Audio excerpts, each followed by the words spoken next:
Pour ce troisième truc, on va ouvrir nos manuels. Prenez l'Apocalypse de Saint Jean et lisez avec moi. Tous, petits et grands, riches et pauvres, libres et esclaves, reçurent une marque sur leur main droite ou sur leur front, et que personne ne put acheter ni vendre sans avoir la marque, le nom de la bête et le nombre de son nom. C'est ici la sagesse, que celui qui a de l'intelligence calcule le nombre de la bête, car c'est un nombre d'hommes, et son nombre est 666.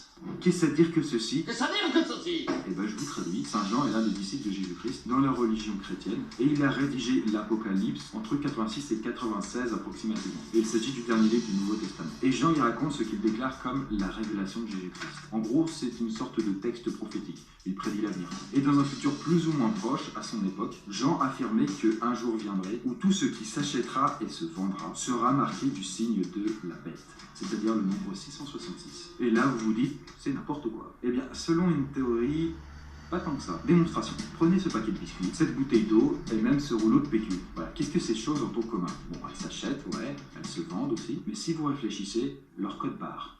Alors attention, petit cours sur le code barre. Il s'agit d'un système qui a été inventé en 1973 par Georges Laurer pour accélérer initialement le passage en pièces, quoi. Sinon avant c'était vraiment insupportable. Déjà que maintenant c'est quand même chiant. Et le code barre, si vous l'ignorez, est composé de deux parties. Le côté fabricant à gauche et le côté produit à droite. Donc par exemple Carrefour pour le fabricant et couche culotte pour le produit. Et vous pouvez remarquer qu'il y a deux grandes barres au milieu qui séparent ces deux morceaux. Bon, je vais pas entrer dans les détails des barrettes noires et blanches, mais pour vous résumer ça, ces barrettes forment en réalité une combinaison de 0 et de 1, donc du langage binaire. Une barre noire représente un 1 et une absence de barre représente un 0. Et quand on prend paquet par paquet les barres, ça va former des chiffres et des lettres. Et en l'occurrence, la combinaison de deux grandes barrettes blanches et deux grandes barrettes noires représente le chiffre 6. Et il se trouve que très justement, la combinaison qui est formée par cette espèce de séparateur au milieu forme le chiffre 666 et pas autre chose.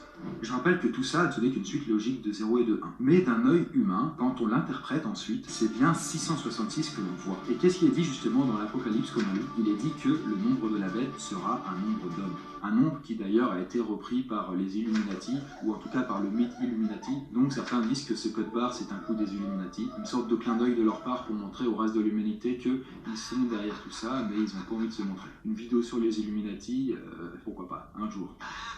Et donc pour en finir avec Georges de Laurer, donc l'inventeur des codes barres, quelque chose de ce style, évidemment ça ne peut pas passer inaperçu. Et donc il a été interrogé. Et étrangement, il a dit que c'est une coïncidence. Et d'ailleurs les journalistes avaient plutôt intérêt de se contenter de cette réponse. Puisque comme il a annoncé sur son site internet en 2000, il ne veut plus répondre à cette question.